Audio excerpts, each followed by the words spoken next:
Bien le bonjour tout le monde, bienvenue à une autre édition de Conseil de vie et de Fantasy avec Simon et l'ami Danny. Comment ça va, Danny?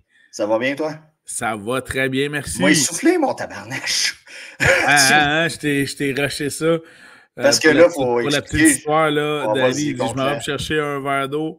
Moi, je dis, OK, je pars l'enregistrement. Oh, tabarouette! Et je sais que j'ai 40 secondes. Je sais que j'ai 40 secondes. Voilà. Mais on va pas plus vite que la machine à eau. Non, effectivement. Fait que le verre est peut-être au corps plein, là. Alors, j'aime ça, un homme qui voit toujours le verre presque plein, même quand il l'est pas. C'est bon. Et là, j'essaye de pas paraître trop essoufflé. Excellent. Alors, c'est la quarantaine qui embarque. Baissez votre basse. Bon, c'est bon, c'est bon. Alors, bienvenue tout le monde. On est des maniaques de fantasy football. On veut donc vous diriger dans vos pools de football à faire les bons choix. Et cette fois-ci, on va vous parler des porteurs de ballon à surveiller pour l'année 2024. Aujourd'hui, dans la section qu'on vous présente, ce sera donc les porteurs de ballon des numéros 21 à 40 de part et d'autre. Donc, on va pouvoir comparer les choix de Danny, les miens également. Et puis, j'ai bien hâte de voir ça. Écoute, rapidement, on mentionne que c'est la position où il y a le plus de mouvement là, durant l'entre-saison, durant la saison. C'est la position la plus volatile. On peut avoir quelqu'un dans le top 10 qui se blesse et vous avez quelqu'un qu'on ne parlera pas aujourd'hui qui tombe en avant de tous les gars qu'on va mentionner là, au courant des 2 prochains reportages. La situation... comment je te dirais ça? Ça peut changer vraiment, vraiment rapidement. Et c'est pour ça que là, on s'en tient à une liste de 40 noms de part et d'autre. Mais comme l'année l'a si bien souligné, évidemment, il y en a beaucoup plus que 40. Et à moins de surprise, ben, c'est normalement parmi ces 40-là que vous devriez choisir donc des porteurs de ballon à votre pêchage. Maintenant, quand arrivera le début de la saison, il y a toujours des agents libres et il y a toujours des blessures. Donc, surveillez bien, soyez à l'affût. Habituellement, il y a toujours un coup fumant dans les 4 premières semaines. Il y en a un qui se blesse. Celui qui l'a vu durant la game va tout de suite aller chercher son remplaçant nowhere qu'on ne sait pas c'est qui. Et il devient un stud pour la saison. D'ailleurs, je félicite d'avance le flair de Eric. Habituellement, c'est toujours lui qui nous fait le coup à chaque année. Il va dénicher la petite perte dans les 4 premières semaines. Puis merci, bonsoir, il est parti pour la saison. En gros, c'est le reportage qui va le moins bien vieillir. Oui, et c'est pour ça qu'on le fait en dernier. Si tu l'écoutes, oui, c'est ça. Entre autres, c'est pour ça qu'on le garde en dernier. Puis c'est pour ça qu'on le fait vraiment là, flush avec vos drafts. Là. Puis là, vous avez donc déjà eu la chance peut-être d'écouter les autres podcasts par rapport aux carrières à surveiller, aux ressorts de passes à surveiller, les alliés rapprochés. On a même fait les défensives, les kickers. On a donné de l'amour à tout le monde. Et là, on donne de l'amour à nos porteurs de ballon. On brise le 4e mur tout de suite. On est le 27 août. Et aujourd'hui, c'est une journée où il y a eu beaucoup de joueurs retranchés, beaucoup de joueurs qui ont été mis sur la pop list. En gros, c'est des joueurs qui vont manquer les 4 premiers matchs. On a des joueurs qui vont manquer la saison au complet. C'est la liste qu'on a pas mal le plus à jour. Là. Donc, c'est pour ça que je mentionne la date, parce que ça grouille énormément. Et voilà. Alors, allons-y. Oui. Commençons à ce moment-là par le tiers 8, donc de la position... Surtout que tu as mis les wide receivers, Simon. Oh là là, j'ai pas téléchargé le bon. Tu n'as pas mis la bonne... Bon, on va donc la bonne acétate. On va flusher ça tout de suite, puis on va aller chercher le tout. Sinon... Est-ce que Deontay Johnson n'est pas rendu running back? Non? Non. Non? Mais sinon... Et si vous repêchez là, ce gars-là là, en 11e, 12e ronde, là, allez le chercher. Là. On parle de Deontay Johnson, là, le temps que Simon trouve l'acétate. Oui, c'est ça, oui. Voilà. Mais sinon, au niveau porteur de ballon, on va tout de suite pouvoir vous présenter. Ah, et voilà. Donc, de position 36 à 40, on a donc du côté de Danny Jonathan Brooks, recrue des Panthers de Caroline. Là, je mets tout de suite. Là, vous allez dire, ben Danny, pourquoi tu as mis Jonathan Brooks 36e, il est sur la pop list. OK? Il va manquer les 4 premières semaines. Tout simplement qu'à partir au moment de son retour, je planifie que le gars va prendre le champ arrière pour lui. C'est voilà. pour ça que je mentionne. C'est pour ceux qui disent, mais là, il parlait de pop list, puis ils mettent le premier nom du sort, il est déjà sur la pop list. C'est pour ça que je le mets.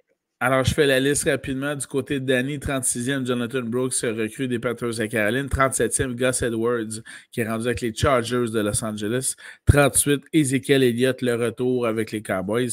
39, Nick Chubb avec les Browns de Cleveland.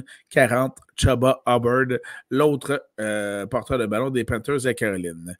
De mon côté, 36, Blake Corum des Rams de Los Angeles. 37, TJ Spears des Titans du Tennessee. 38, Zach Charbonnet des Seahawks de Seattle. 39, Javonte Williams des Broncos. Et 40, Brian Robinson des Commanders de Washington. Alors, de part et d'autre, il y a des noms qu'on ne voit pas. Ouais. Ouais. Il y a des noms que dans la liste à Simon que vous allez voir plus tard. De mon côté. Il y a des noms de la liste à Danny que vous ne verrez pas dans la liste à Simon. C'est ça. Je pense entre autres Chubba Hubbard. Moi, je ne l'ai pas. Évidemment, les 4 premières semaines, il devrait produire des points. C'est ça.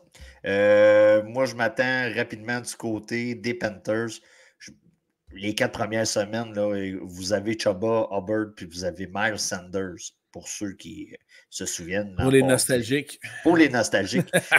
Donc, en gros, c'est pas mal le champ arrière de Chubba Hubbard pour les 4 premières semaines. Je m'attends à l'arrivée, au moment où Jonathan Brooks va arriver, à un partage du champ arrière. Est-ce qu'on va être 70-30 en faveur de Hubbard et on va y aller vers l'équité? C'est ce que je planifie. À voir. Donc, c'est pour ça que Hubbard va avoir quand même un certain attrait. Oui, bien dit. Durant vos repêchages. Puis écoutez, on va se dire, il y a tellement de blessures à la position, il y a tellement de choses qui peuvent arriver en une semaine que je ne vois pas de problème à ce que vous repêchiez Chubba Hubbard pour le relâcher durant la saison. Des fois, avec le running back, c'est bien plate ce que je veux dire, mais c'est une utilisation jetable. Ça fait pendant 2-3 semaines, tu l'utilises, tu le mets à ton poste de flex ou tu le mets à ton poste de running back numéro 2. Puis quand ça ne fait plus, tu le drops.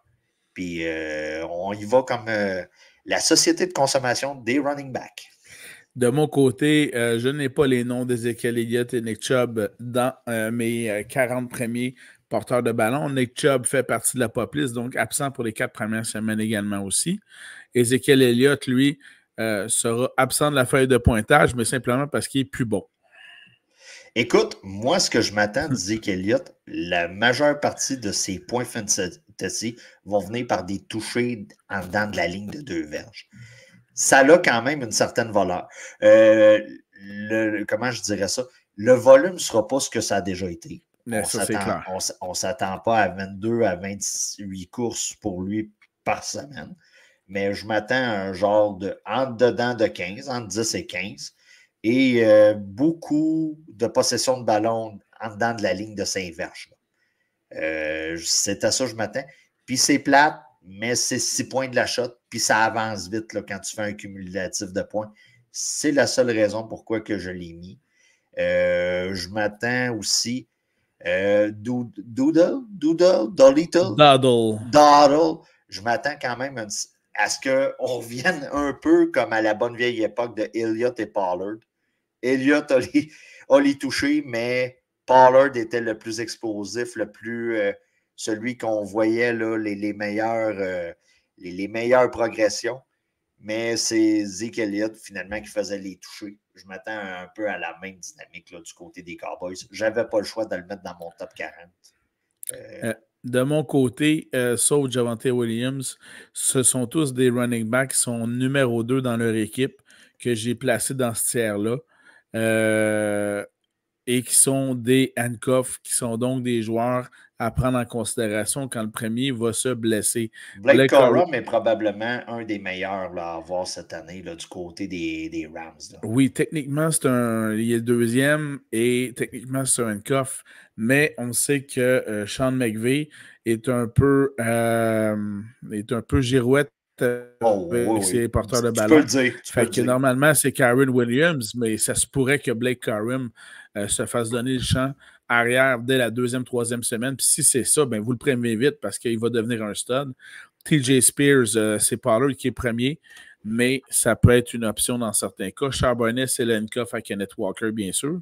Brian Robinson, c'est le handcuff à Austin Eckler, le nouveau venu chez les Commanders. Là, Javonte Williams, je sais que toi, tu avais d'ailleurs sursauté un peu en voyant le nom. Personnellement, il y a toujours trop de blessures à chaque saison avec Javonte Williams. Puis tu as Jaleel McLaughlin qui n'attend qu'on lui donne le ballon pour prendre sa place là, du côté des Broncos. Si on parle de Javonte Williams, je m'attends à une bonne utilisation en début de saison de son côté.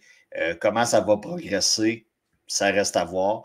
Je l'ai mis plus haut dans mon classement parce que Simon, lui, a de l'air à penser qu'il va avoir peut-être la pole à la position pendant 4 semaines, quelque chose comme ça. Moi, je m'attends à plus longtemps. Puis si le gars est capable d'éviter les blessures, ça devrait aider là, dans son cas. Surtout qu'on a une attaque là, qu'on passe des nouvelles bases là, du côté de Denver. Puis, je m'attends à ce qu'on ait quand même un gars d'expérience comme Javonte Williams dans le champ arrière pour venir solidifier un peu là, l'arrivée du nouveau corps arrière. Voilà, passons donc de ce côté-là au 31-35. Du côté de Danny, Devin Singletary, donc nouveau premier porteur de ballon avec les Giants de New York. Austin Eckler, nouveau numéro 1 avec les Commanders. Chase Brown et Zach Moss avec les Bengals. Et Jerome Ford, qui est donc le numéro 1 des Browns de Cleveland, en l'absence, bien sûr, de Nick Chubb. De mon côté, je débutais avec Gus Edwards des Chargers, Zamir White avec les Raiders, Jaleel McLaughlin des Broncos, on voit clairement ma préférence, Austin Eckler et Jerome Ford. Rapidement, quand Simon parle de préférence, quand que tu préfères quelqu'un du tiers 7 à quelqu'un du tiers 8, c'est pas un gros char, OK? On va se le dire. C'est bien dit. Écoutez, là, moi, je l'ai fait autrement. J'ai mis Chase Brown et Zach Moss un à côté de l'autre. Hey, carrément. La même équipe, let's go. Écoutez, une semaine, moi, selon ce que je vois, ça va être la semaine à Chase Brown. L'autre semaine, ça va être la semaine à Zach Moss. Puis, tu sais, quand on écoute les différents experts, on a de la misère à savoir de quel côté qu'on va aller du côté des Bengals. Des Bengals. Donc, je suis un peu comme eux autres. Avoir à choisir entre les deux, probablement que j'irais du côté de Brown. La raison pourquoi que je l'ai mis en avant. Je te trouve un peu sévère avec Zamir White, qui ne semble pas avoir grand monde dans ses jambes présentement du côté des Raiders. Gus Edwards, écoutez, on l'a tiers 7, tiers 8.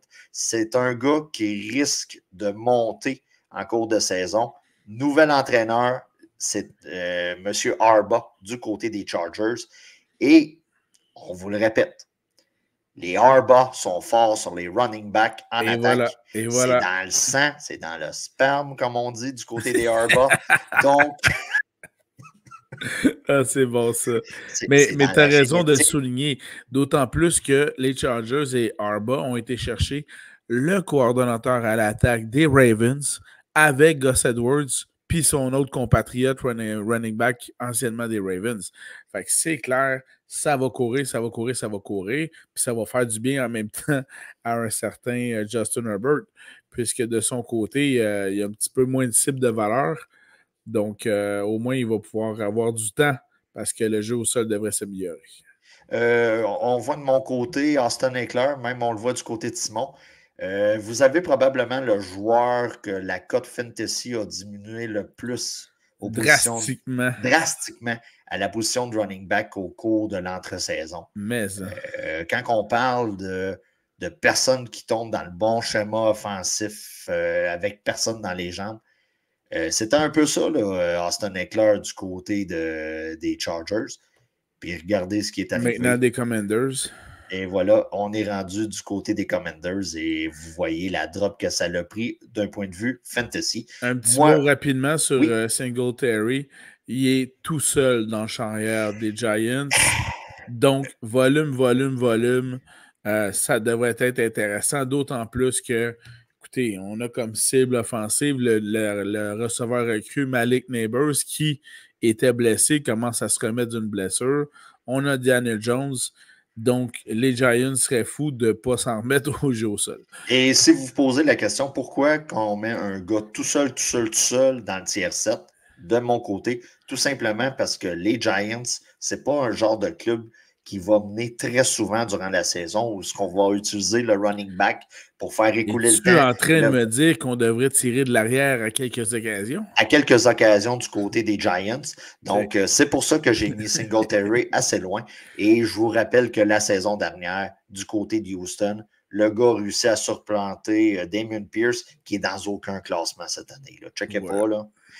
C'en est un que sa cote a drastiquement baissé lui aussi au cours de l'entre-saison. Alors, du côté du tiers 6, 26-30, du côté de Danny, Brian Robinson, justement, des Commanders, 27, Jalen Warren des Steelers, Javante Williams des Broncos, Tony Pollard des Titans et TJ Spears des Titans également. De mon côté, Martian Lloyd des Packers, Devon Singletary, Raheem Mostert, 29, Chase Brown et Tony Pollard. Donc, Tony Pollard, clairement, je pense qu'on est dans le bon tiers de ce côté-là. Ça va bien là-dessus. Ouais. Tu as été de la même stratégie que celle des Bengals par rapport aux Titans. Donc, il y a un numéro 1 qui est Pollard, mais pas, un numéro 2 qui est vraiment très proche. Donc, tu les as associés tous les deux dans ton Écoute, ranking, dans ta Tony liste. Pollard, s'il redevient le gars d'il y a 2 ans, du côté de Tennessee, on a fait un vol là, durant l'entre-saison. TJ Spears, le gars est quand même très performant. Il donne un coup de main en l'absence de King Henry la saison derrière. Donc, de ce côté-là, j'ai quand même. D'après moi, on a plus un comité 1A, 1B. Là. Il n'y aura pas vraiment de meneur. Javante Williams, comme j'ai expliqué tantôt, je le vois un peu plus haut que Simon. Ça arrive. Tu sais, tiers 5, tiers 6, tiers 7, on n'a pas la même opinion. Surtout du côté de Brian Robinson. Selon moi, il va sur.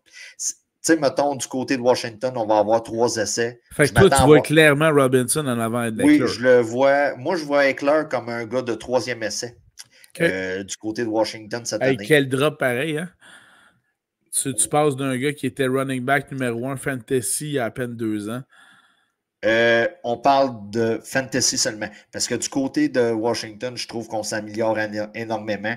Du côté d'Eckler, écoutez, le gars, il a souvent été blessé. Fait que si tu es sur le terrain pour le 3e essai, la petite option de passe, c'est avantageux pour la longévité. Là, mais tu sais, c'est sûr, d'un point de vue fantasy, parce qu'on est un show de fantasy, c'est sûr que c'est une drop. C'est pour ça que je vois Robinson. Pour moi, c'est un peu un sleeper cette année, là, du côté de Washington. Donc, je comprends. Sinon, donc Tony Pollard, Martian Lloyd, on peut expliquer pourquoi il se ramasse là. AJ Dillon, absence pour toute la saison. Blessure. Donc, vous avez... Mais beaucoup plus que ça. Les Packers ont signé Josh Jacobs un faramineux contrat. Il y avait besoin, selon eux, de changement. Personnellement, Josh Jacobs et Aaron Jones, je pense qu'on se rajeunit, mais en termes de qualité athlétique, Aaron Jones bloque mieux. Aaron Jones était un joueur plus complet, selon moi. C'était plus un cheval. C'était plus un cheval.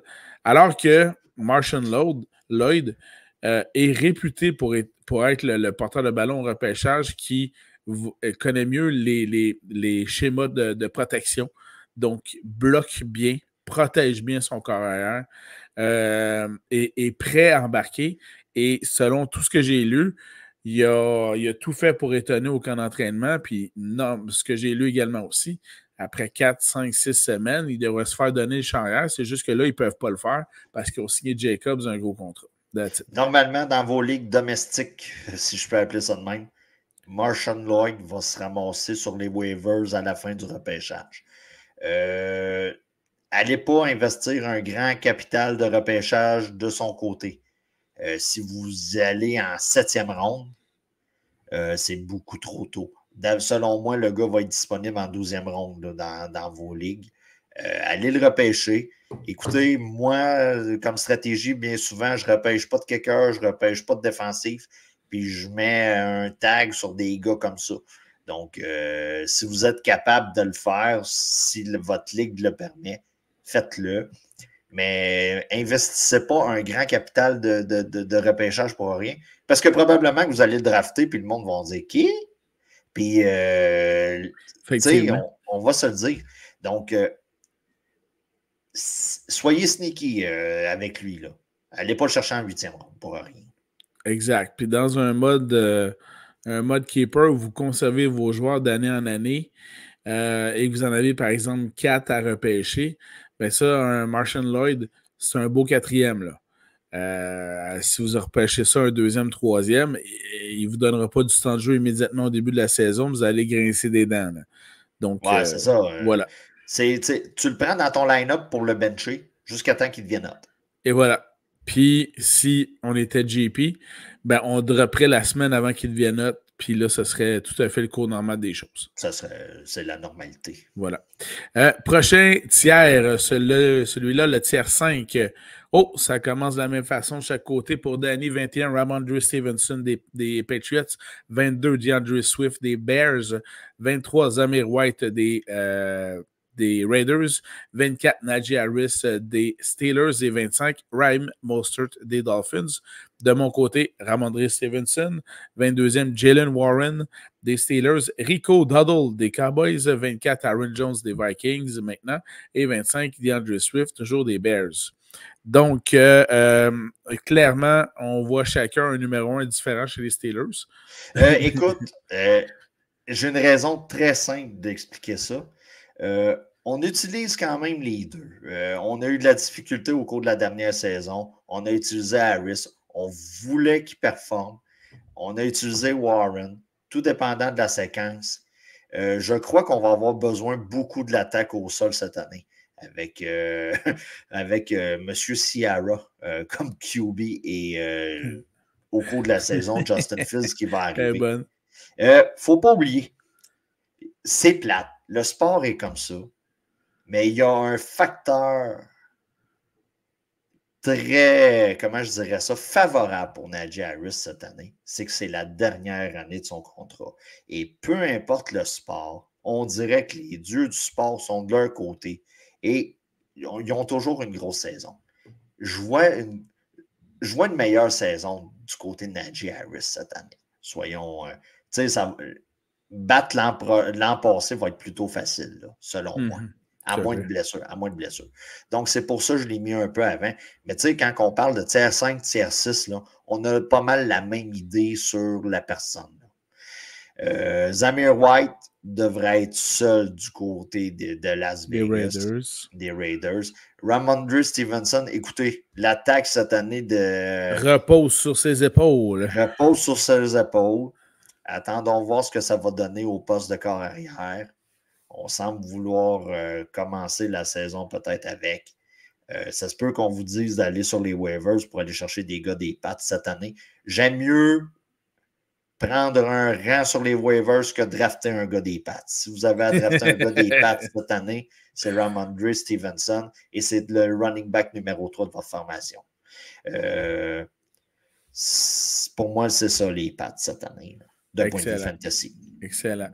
Moi, de mon côté, j'ai placé quand même assez haut Aaron Jones, mais si on ne le retrouve pas dans ta liste, c'est toi parce qu'il est encore plus haut. Ouais. Bref, Aaron Jones, vous le savez tous, avec les Packers, il attrapait 6 passes par match d'Aaron Rodgers. Puis là, ça tombe bien dans un certain sens. J.J. McCarthy, le gros bras, s'est blessé chez les Vikings. C'est donc le timide bras de Sam Darnold qui va lancer le ballon. Il aura donc besoin souvent d'Aaron Jones pour se décarpir et des pétrins dans lesquels il s'est embourbé. Donc, Aaron Jones a une très bonne valeur là, de ce côté-là. Personnellement, moi, je vois Rico Dowdle très haut parce que Ezekiel Elliott, je le vois très bas. j'ai compris ton argument sur les touchés que Elliott pourrait aller chercher, mais s'il n'y en a pas, c'est 0 pour Elliott. Donc, Doddle remporte beaucoup de points fantasy de ce côté-là.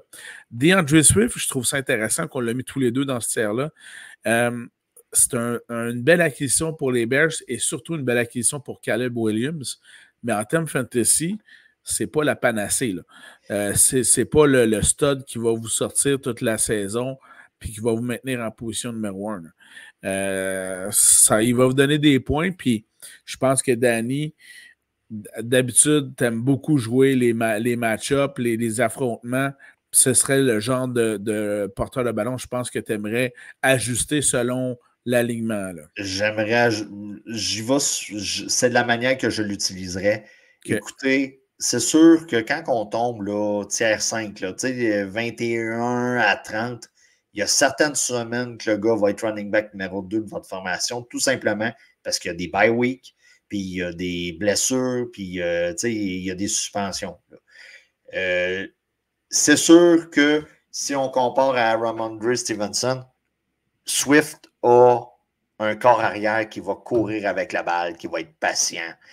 Ça nuit aussi. Là, énormément. Ça nuit aussi. Est-ce qu'on va l'utiliser un peu comme à l'époque des Lions? Souhaitons-le. C'est là qu'il va être son pain, son beurre. On va peut-être essayer de faire attention là, avec Williams en début de saison. Peut-être qu'on va s'ajuster. Quand on va être en dedans du 3 verges, je m'attends à ce qu'on donne le ballon à Swift et qu'on lui dise « rentre dans le tas, mon chum ». C'est pour ça. C'est là qu'on va chercher notre pain et notre beurre à la position. Donc, puis peut-être une petite passe une fois de temps en temps, le gars est capable d'attraper le ballon aussi. Puis petite mention, là, on parlait qu'on avait chacun dans ce tiers-là un porteur de ballon des Steelers. Encore une fois, c'est pas un porteur de ballon des Steelers, peu importe lequel, qui va vous amener vers un championnat de fantasy football. Il faut faire attention. Je ne vois. Je pense qu'il y aura. Premièrement, on a 2 carrières, surtout Justin Fields, qui vont courir beaucoup, vont enlever des occasions d'émancer des points et même de marquer des touchés du côté des porteurs de ballon. Et je crois que ça va être très divisé.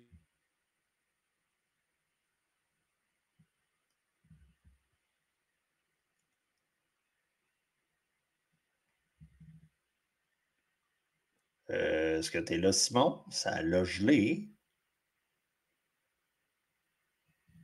Ça l'a beaucoup gelé, même.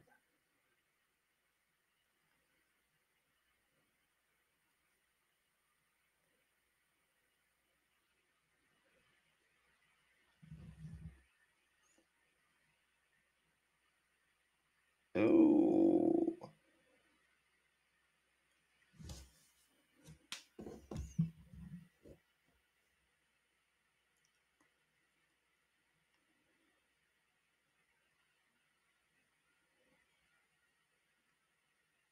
Oh, ça l'a quitté même. Oh, oh.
Alors, désolé pour les problèmes techniques que nous avons connus.